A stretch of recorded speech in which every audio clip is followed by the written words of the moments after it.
and I'm here to show you some of the skills of cake decorating. These are the little tricks of the trade that I've picked up over the years when I've been making cakes for parties, birthdays, weddings, anniversaries, all sorts of occasions. I'll be showing you all of the important basic techniques that you'll need to know in order to become a successful cake decorator.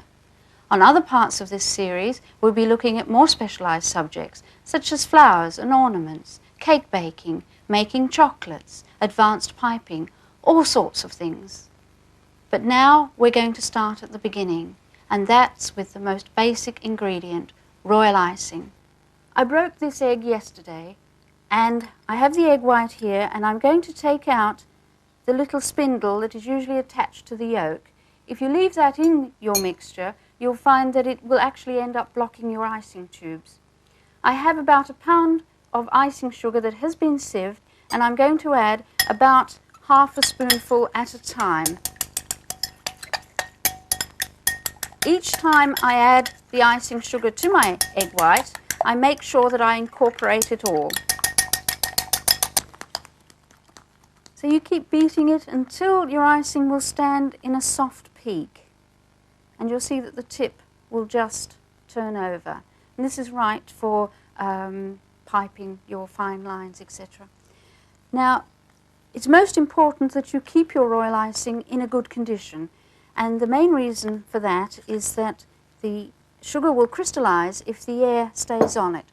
So flatten your icing as much as you can. Make sure you get it all off the sides of the bowl.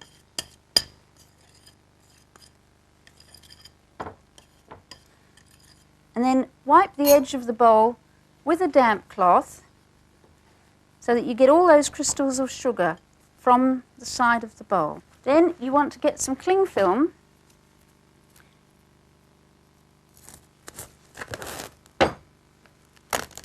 and put that right down on top of the icing so that you make sure you get all of the air out, because it's the air that will actually form the crystals.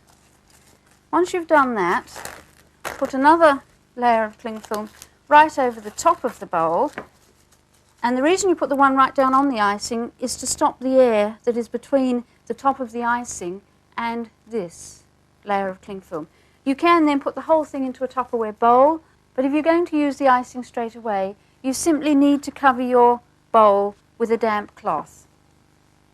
Now I'm going to show you how to make royal icing on the machine using powdered egg white, or albumin. You need 3 ounces of water, 3 fluid ounces, and half an ounce of powdered albumin, which is in fact 4 level 5 ml teaspoonfuls. I have some here that has in fact been dissolved for about an hour, and you can see that it is completely gone. Strain that into your bowl, and then I have about a pound of icing sugar here, which you very carefully put into your Kenwood.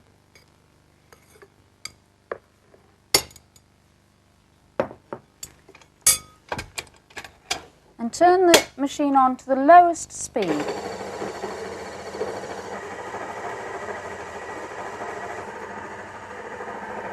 After 15 minutes of beating at the slowest speed, your royal icing will be ready, and then you cover it in exactly the same way as we did for the handmade royal icing. Having made our royal icing, before we can put it onto the cake, we need to marzipan it. Now, a lot of people get confused as to the difference between an almond marzipan and an almond paste. Virtually, there is no difference except in the amount of ground almonds that is in the mix. Now, you can buy almond paste, which is white. You can buy marzipan, which is yellow. Originally, the bakers used to put egg yolks in the marzipan, and traditionally in England, marzipan is yellow. It's the amount of almonds that are present in the paste that makes the difference.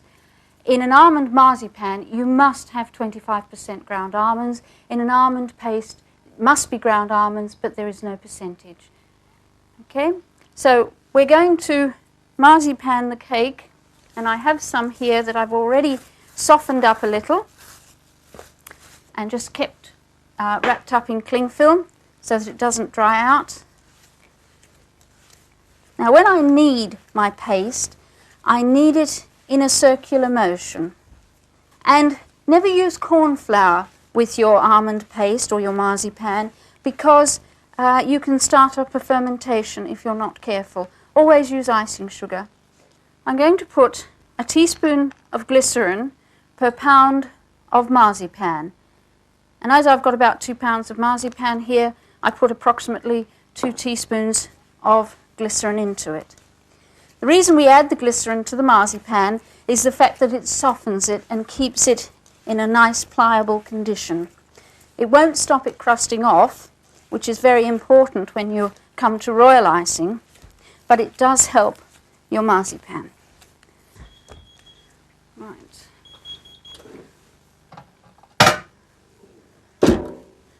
Now, we've got hot apricot jam here, and it should always make sure you use it when it is hot. Now, I'm going to actually use the base of the cake as the top.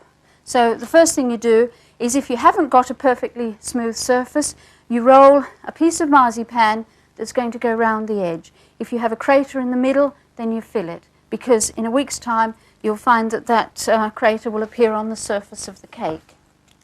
So you simply brush a little bit of egg white of jam around the top edge.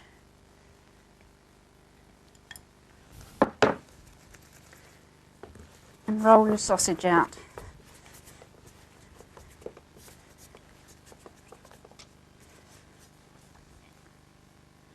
Put that onto the cake. You don't have to put it all round in one continuous roll. You can do it in small pieces if you find it's easier. And pull it onto the surface of the cake. So you can see I've actually pulled it onto the cake, but I haven't spread too much jam around. Turn it over, and I always drop my cakes because I find it's easier. Cut off any excess.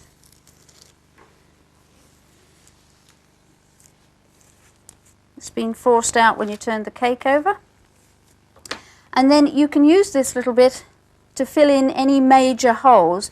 I've lost a currant or a sultana out of that one, so I put a little bit of jam in, and that will make the marzipan stick to it. If you don't do this sort of thing, you'll find you get a very uneven surface to your cake, which then affects your icing.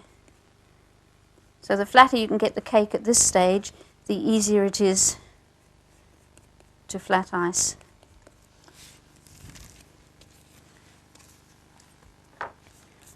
All right. Now you jam the cake all over. Now we roll out the marzipan.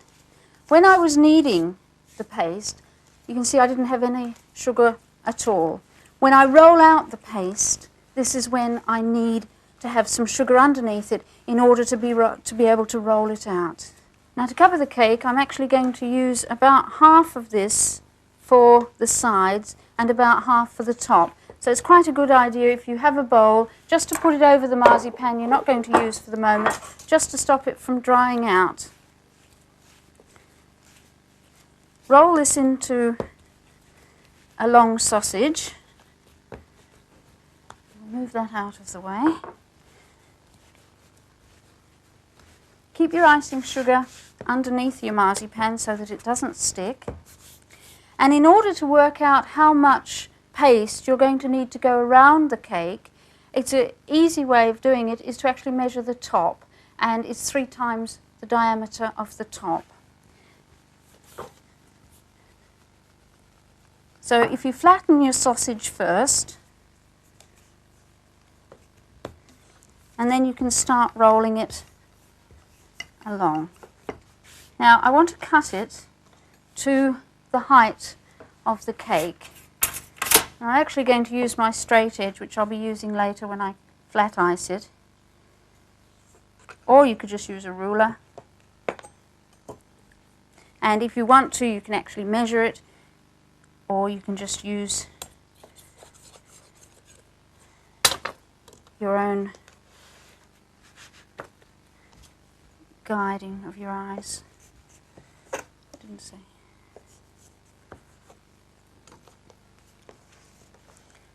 Right, now the reason I actually heated the jam was so that it would run smoothly on the cake, and also because it sterilizes it.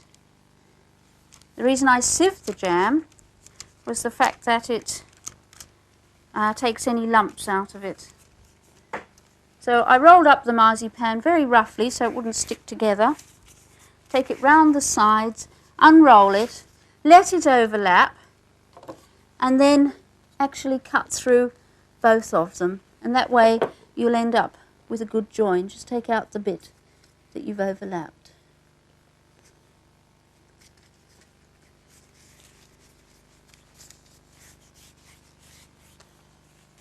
And then you can just trim off this top edge.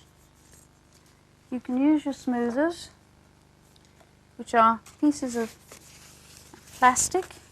If you haven't got a smoother, and these are actually available from most cake decorating shops, this will give you a nice round side to your cake. I just noticed I had a hair from the brush on the top there. Right, so the sides are done. Make sure you've got a good seal, that you can't see any cake or jam where your cut line is.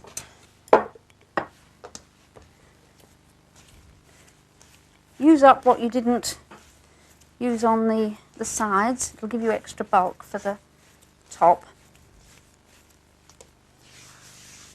Make sure you've got plenty of sugar underneath it again. And roll it out.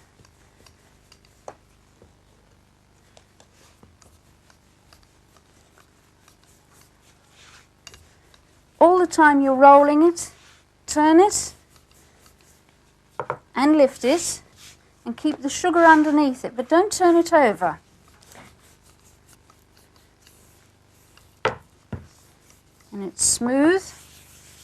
Then you turn it over onto a board and just put some sugar onto your board so it doesn't stick to that.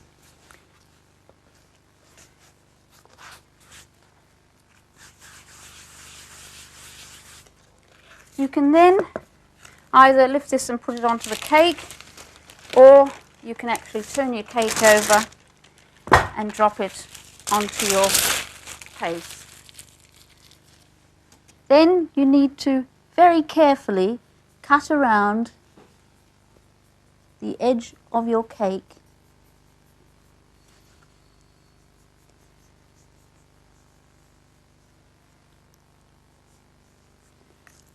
and peel off the marzipan you don't want. Pop it under your bowl again. Tidy up this edge and you can smooth around it. If you don't have a smoother or something like that, you can actually use a straight-sided glass jar, anything that's going to give you a nice smooth surface to your cake. Then take the cake board that your cake is actually going to sit on, position it right over the cake where you want it to go, and then simply turn it over. And then carefully lift the board off. If it should appear as though it's stuck, you can actually use your knife. And then that is your cake, marzipan, in the centre of your board. Just finish off the smoothing, and at this stage you leave it for at least a day. Now that's for a round cake. If you want to do a square cake, and I have one here that I've almost finished, you can do the top first, and some people prefer to do that than the way I did on this one, which I did the top second. You can do the top, then you do the sides, and you do the opposite side. So you do those two, and then you do these two. And I have a piece of paste here already, cut to the length and the height of the cake, and it really is just a question of putting it into position and trimming off your edges. Well, now we've marzipanned our cake and we've made the royal icing, and we're going to put the royal icing onto the dried cake. It's best to leave it at least a day, preferably a week, in a dry atmosphere. You do need a few specialist tools for this job, and you'll need a straight edge, an 8-inch palette knife, a smaller one, and a smoother for the side. I've got a stainless steel one, but you can actually manage with a plastic one if you're a beginner. Your royal icing, which you've kept covered with a damp cloth, is applied to the cake. Always give it a little stir before you start, just to make sure that it's the right condition. Right. Pick it up some on the edge of your palette knife and put it on the cake.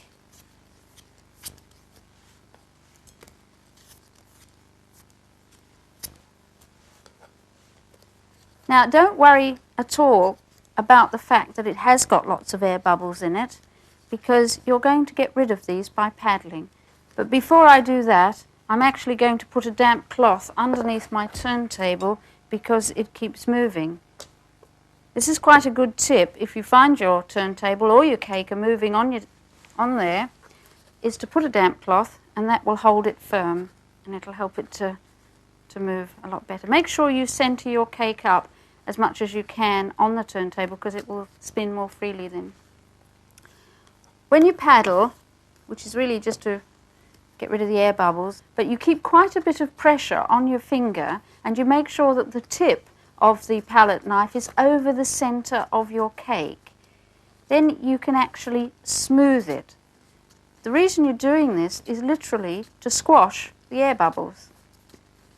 And once you've got it reasonably smooth, take off the excess off your knife and then go round the edge of the cake. You really do need to clean up your cake the whole time you're working on it, because those sugar crystals will dry, and then they will cause an obstruction when you try to go round the next time. Use your straight edge and keep the icing on one side of the blade.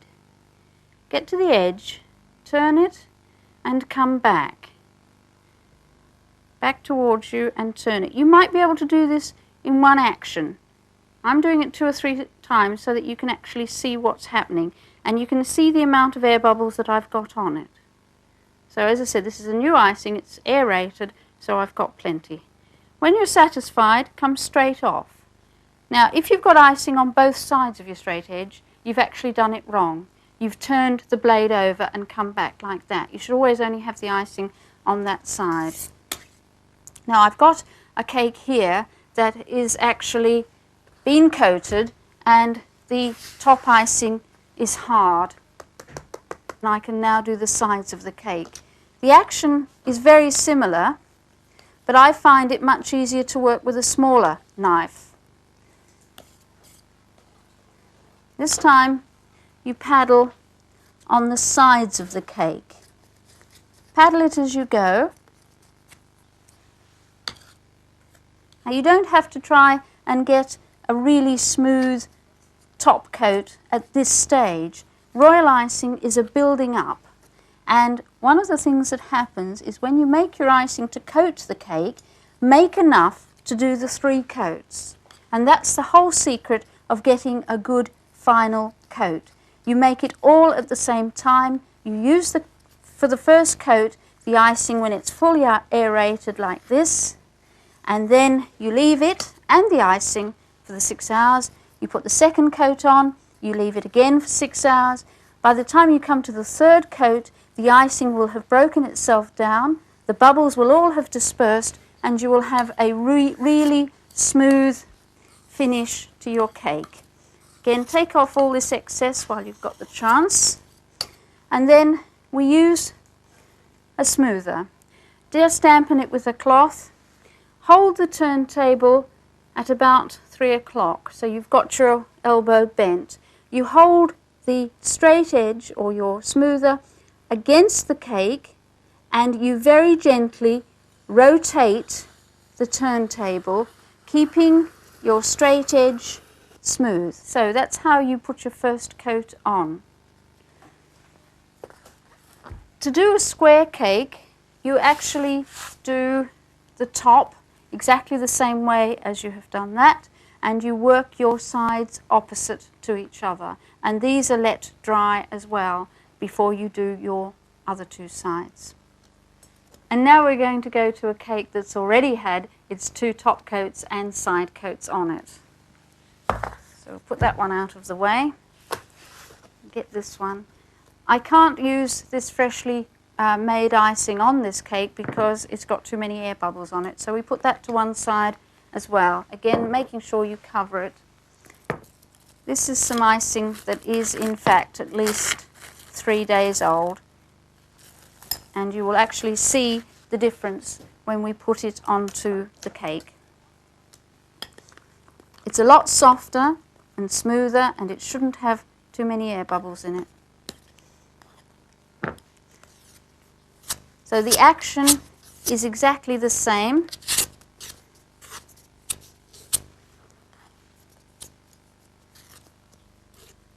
Make sure you get right out to the edge and then paddle it. Now again, you're going to have to build up perhaps 1 or 2 layers on your board exactly the same way to get a good finish. Be careful, don't build a bevel by holding your knife at an angle. So when you do this, hold your knife as flat as possible and rotate the turntable again. When it's completely dry, you can trim off any edge with a very sharp knife and you'll get a really good finish to the sides and top of your cake. We're now going to go on to folding some piping bags and doing some piping using icing nozzles.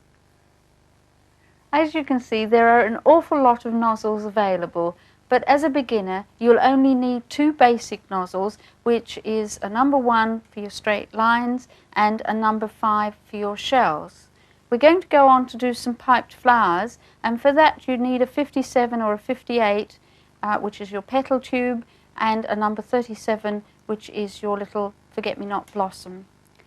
And now I'm going to show you how to make a piping bag. These are marked with a straight line on each of these 2 edges. It's marked A, B and C with a dotted line going along here. If you hold it at A with the long edge of your triangle at the top, the right angle at your wrist, pick up B and put it under your thumb at A. Keep these 2 here parallel as close as you can and pull your point B until A stops at the dotted line. Wrap B around, fold all 3 in. The reason a piping bag actually bursts usually is because you haven't done an overlap, and this has an overlap from the point right up to the edge. They're actually made of vegetable parchment rather than greaseproof. You fold all 3 in, make 2 little nicks and fold that in, and that is your piping bag, and it should end up with no hole at the end at all. And you then cut off about 3/4 of an inch. You drop your tube into the bag and the nozzle actually becomes a continuation of the shape of your bag. To fill it with royal icing, take a little bit of icing on your palette knife, put it into the bag, and if you hold your thumb against the back of the palette knife, you can get all that icing off down into the bag without getting covered with icing. Fold it right down over the icing, and this way you actually make a seal because the little nick that you folded in is folded right down against the back of the bag. Fold one side in, then the other, 2 little turns and then a big one, and that actually forms a pad for you to have your thumb against in order to be able to pipe. Now, to pipe straight lines, always keep the end of your nozzle nice and clean, anchor it to start with, and lift the nozzle, let the icing fall out of it. A good test to check if your icing is the right consistency before you start doing a lot of work is actually to pipe it between your fingers. Now, you ought to be able to move it around without it breaking off too quickly. If it does break straight away, it means your icing is too wet. If you have a lot of trouble pushing it out of the nozzle, then your icing is too dry. If it's too wet, add some icing sugar to it, and if it's too dry, a touch of water. So again, you lift your nozzle and let it fall out of the bag. You can, of course, do trellising work simply by changing the direction that you're going to pipe. You can pipe scallops. And if you want to pipe a curve, then the best way to do it is actually to lift your tube. Oops, doesn't want to anchor. And I'll be doing a little bit more of this when we actually come to pipe the collar. And when you come to the end where you want to actually stop, just release the pressure on your thumb. Nothing's going to happen because the icing will stop flowing, and then you can just put it down where you want it to go. To pipe a star, we use the number 5 nozzle, and we hold it vertically. Push the icing out, stop pushing, and pull away. So push, stop pushing, and pull away, and you'll get a star. You use the same nozzle to get a shell, but this time you rest your nozzle about 45 degrees to your board or your cake. Push the icing out, release the pressure, and pull away. You then sit the nozzle about 1/8 of an inch behind the tail of the one you've just piped. Push until it covers the tail, and then pull away. The one thing you don't do is lift your tube out, because these aren't shells. Right? You get a completely different action if you move your tube up and down to if you just draw it back. You can also pipe your stars directly onto the side of the cake, like so. And then using your number 1, drop a loop between the stars. Now, all it is the control, the pushing of the icing out of the bag. If you want to stop, you just release the pressure. No icing will come out until you start pushing again. If it goes too long, right, and you've joined it up, then you can use a paintbrush, lift it up, take it off, and start again. From this, we're going to go on now to piping some flowers, because we need something to decorate the top of the cake. We've learned how to put a shell on, we've learned how to put a side decoration on, we can put shells or stars around the top edge. In fact, we're going on to do a collar. In order to pipe a collar, you need to have a nice flat board, and I've got a piece of acrylic here to which I have actually stuck my template with some masking tape. And I use masking tape rather than sellotape because it's easier to take off. On the top of the board, I have actually taped a piece of waxed paper, and make sure the waxed surface is up, otherwise your collar won't release from the paper when it's dry. To pipe the outline, we use the same number 1 tube with the same consistency of royal icing. Starting in the points, you lift the icing, let it follow the line, go right around.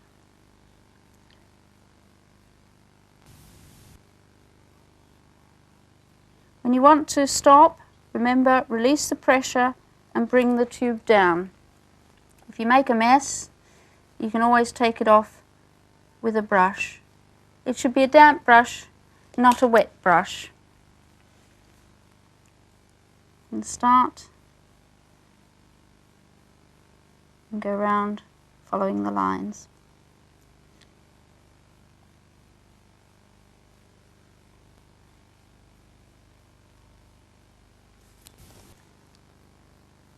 tuck in any tails that are coming out. Now we have to do the big circle in the inside. You can do this in one or two movements, or you can do it in one long one if you can get right round. The higher you actually lift the icing, the more control you've actually got on it. You can wobble away and it still won't get the wobbles down onto the paper. So just keep the icing going, the pressure constant, and follow your template around.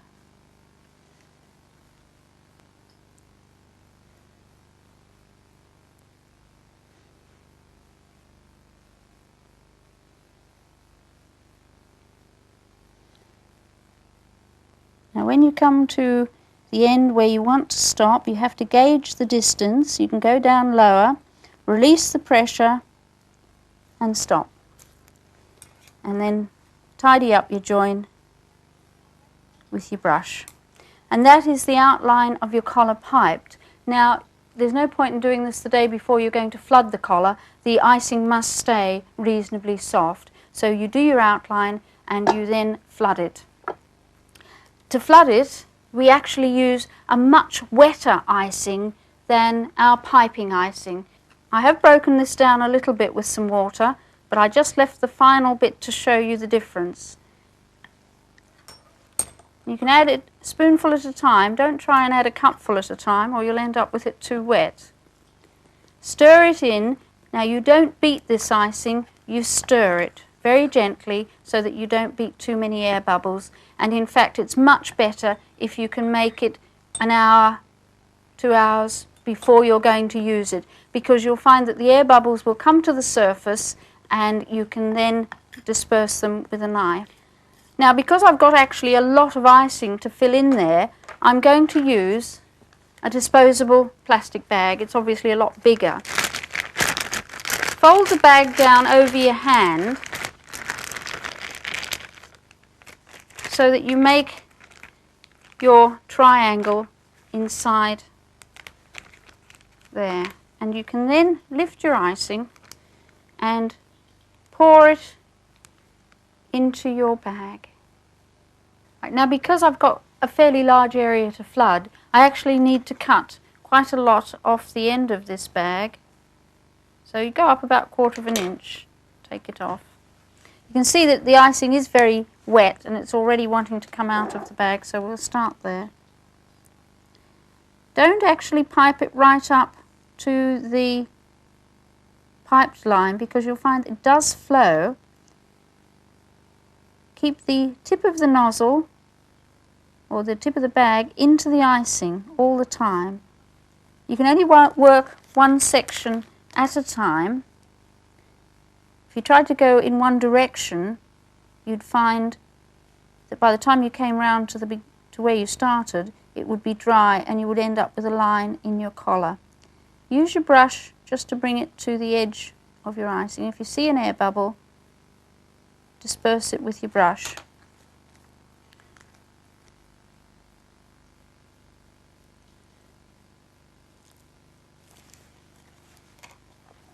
And you can see I've left a good 1/8 inch away for the icing to flow. If you went right up to the edge at this stage, you'd find that by the time you came back to your collar, it would have actually overflowed over the pipe lines and you wouldn't have a very nice shape. Now having got my collar flooded, the best way to dry it is actually under something like an angle poise lamp, and you can put your collar down flat, don't ever leave it on a tilt or it will all flow off, and put the angle poise lamp down over the top of it. We've got the collar to go on the surface of the cake now, and I'm actually going to flood one onto the base. Here I've actually drawn the pattern out on some greaseproof paper, and I'm actually going to flood it in sections rather than as one complete one. So what I've done is to take what we call a scriber, which is in fact a metal pen. You can use a pin or a hat pin, but you'd find that you'd end up with very numb fingers. So just scratch around the edge of the pattern.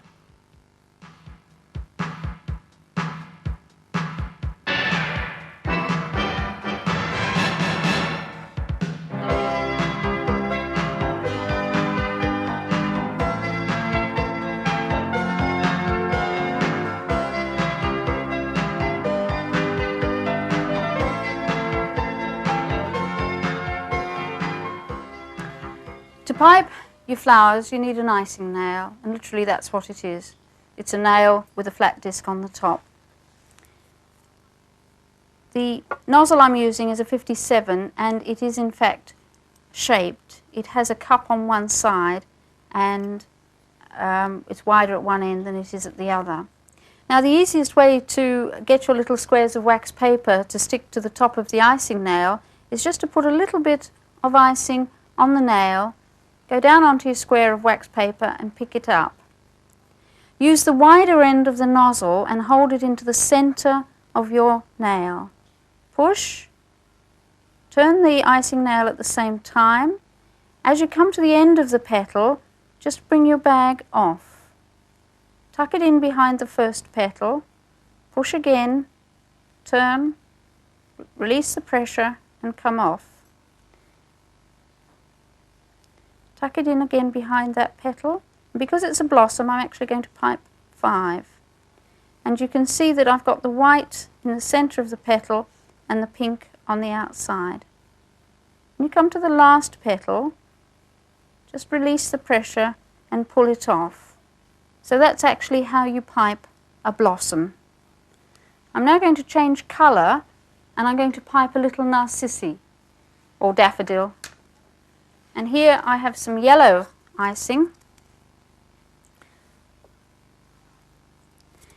This time I'm going to pipe 6 petals rather than 5. And I'm going to go further out. So I go out and back to make the petals a bit longer.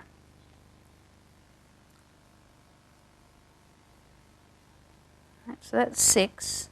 I'm now going to use a damp paintbrush, and I'm going to pull the petal to a point. So if you turn your icing nail as you go, you can pull them out to a point. If they're too long, just take it off with the brush. Then I'm going to use a number 2 nozzle with some orange icing. And I'm just going to pipe the trumpet by turning the nail at the same time as I keep the icing flowing out of the end of the nozzle. And so I have my little narcissus. The last flower I wanted to show you is a little violet. And for this we've got the violet icing, again in the same size bag. It's another 5-petal flower, but this time we go 3 at the top. Turn your bag or turn your nail in the opposite direction, and you pipe 2 coming down. And then you use your number 2 nozzle just to pipe a little center in the middle of it.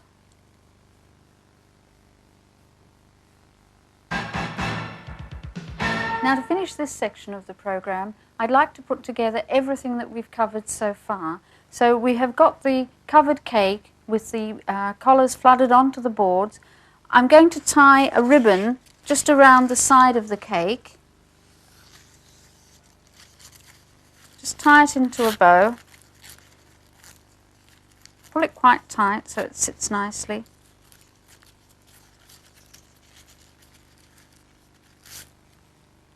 You can just cut the ends so that you get a nice V. I'm now going to pipe a shell straight around the edge of the board. This is to stick the collar to the cake and just to lift it very slightly. The next thing I'm going to do is to release the collar from the wax paper. Now I have piped a line of beading just around the edge of the collar, and this is just for decorative purposes. I've released the wax paper by cutting the edges of my masking tape. Have it up on something high or on the edge of a table, and as you bring the collar out from your board, pull the wax paper down. Go about halfway and turn your collar around and do the other side. Be careful you don't let it tilt. Once it's free all the way around, you can then take it right off.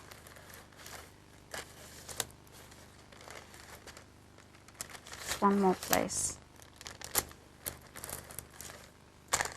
I ought to be able to lift it right up. Now position the points over points of your underneath collar.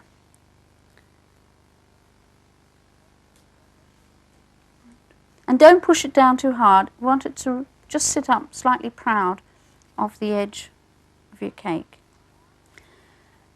Now I'm going to actually pipe my stem lines for my flowers.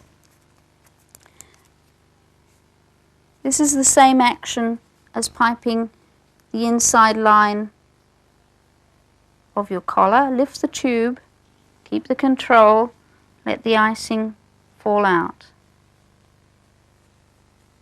And you can put as many or as few of these on as you want. Peel the wax paper off the back of your flowers, a little bit of royal icing on the back, and just put it into place. If you're worried about knocking the collar, you can of course always put it on after you've done this.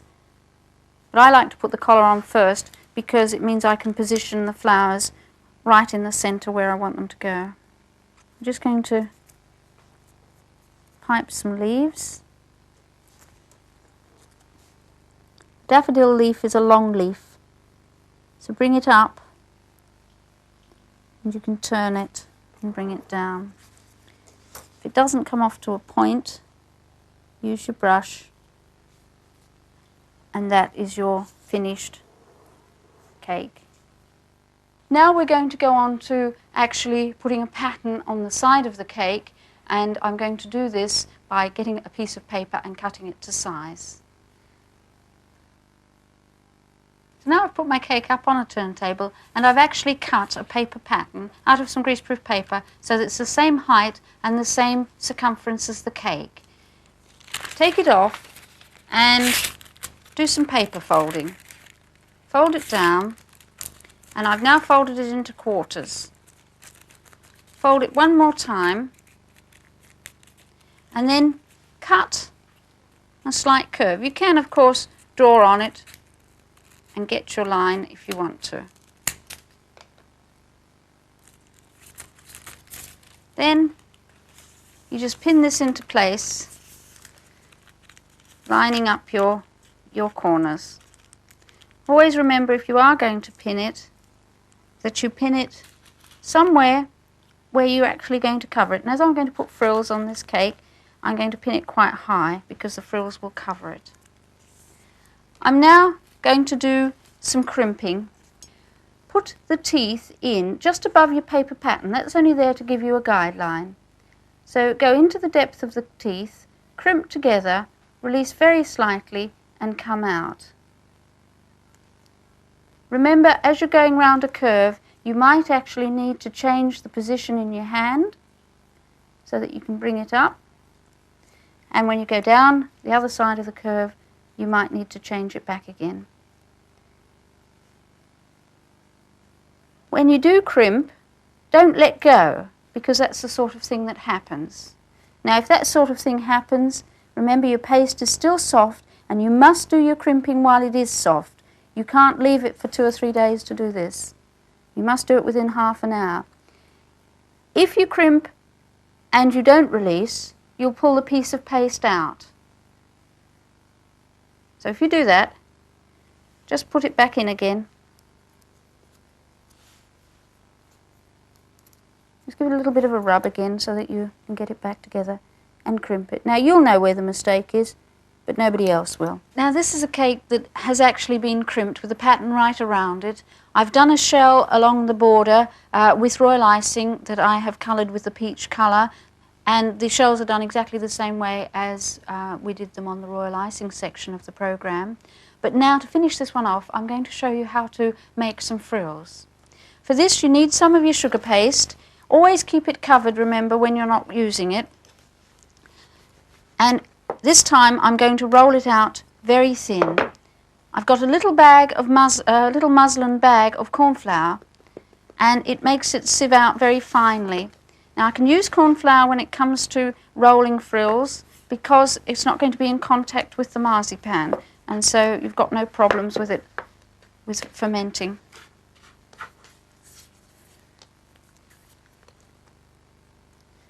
Right, so just put that under there and that under there. Now we cut from the centre another circle. Now you don't have to have a scalloped cutter for this. The actual frilling technique is done with a cocktail stick, and you'll find that you can get these in any supermarkets. Right, it's a very expensive tool, this one. Put your cocktail stick onto the edge of the frill. Keep your finger about 1/4 inch away from the cut edge and roll it. Now you will have to make sure you've got plenty of corn flour underneath so that it will frill up. Now the harder you roll it, the more it will frill. The lighter you roll it, the less it will frill. And it is much easier to frill if your paste is as thin as this. If you find that you're cutting the paste as you try to roll it, you just haven't got it thin enough. So just roll it out again, cut it, and try once more. Open it out, and now I'm going to stick it to the cake using a little bit of water. Dampen the cake where you're going to put it, which is just underneath your crimping. Pick up the frill onto your hand, and then just very gently lay it against the side of the cake. On the practice board that I've got here, I've got a variety of different types of frills with different types of finishes, but in fact the actual frilling is done exactly the same way as I've just shown you. Now here you can actually see that I've actually inserted some ordinary ribbon into the frills, and this is a technique that I'll actually be showing you on one of the other programs. Also, you might have noticed on the crimper patterns that I had put a little bit of ribbon into that as well. Now we're going back to finish this cake, and I'm going to change them over, and you can see that this one, I have 2 frills on it, done exactly the same way as I have just shown you. And I have in fact used a modelling tool just to push the paste into the crimper pattern, and that's what gives me this effect along here. To finish off the top with a very simple design, I'm just going to use a little 4-inch card. It could be a tin or whatever you happen to have, a saucer, just something to give you a guideline, and I'm actually just going to scribe around the top of the cake. Just gives me a guideline to follow. I'll use up these spare frills that I have, and I'm going to cut some little flowers. Now for this you need a piece of foam sponge, and if you dust it with your corn flour so that the little flowers don't stick, use your plunger cutter, and I hold it with my thumb and my second finger. Cut, lift, wipe the bottom of the cutter so you don't have any furry edges to your flower, position it just above the sponge and push down, and it cups the flour for you. I'm just going to pipe a little line, just a short one, then I'm going to pipe a dot. I'm going to very carefully pick up one of these little flowers, and in fact if you've got the time it's much better to let them dry before you attempt to pick them up. Another little dot, and perhaps I'll put a little flower on this one, and I'm just piping another little dot into the centre and then just finish it off with a few little leaves. Now these are piped just the same way as you would pipe a shell. Push out and then pull off. So that's this cake finished. It's got the frills on it, it's got the little flowers on it, and as I think you'll all agree, it's rather a pretty cake. Well, I hope you've enjoyed this little insight into cake decorating. We've only just touched the surface, and there really is so much more to show you. So I hope that I'll have the opportunity of doing this again soon. Goodbye.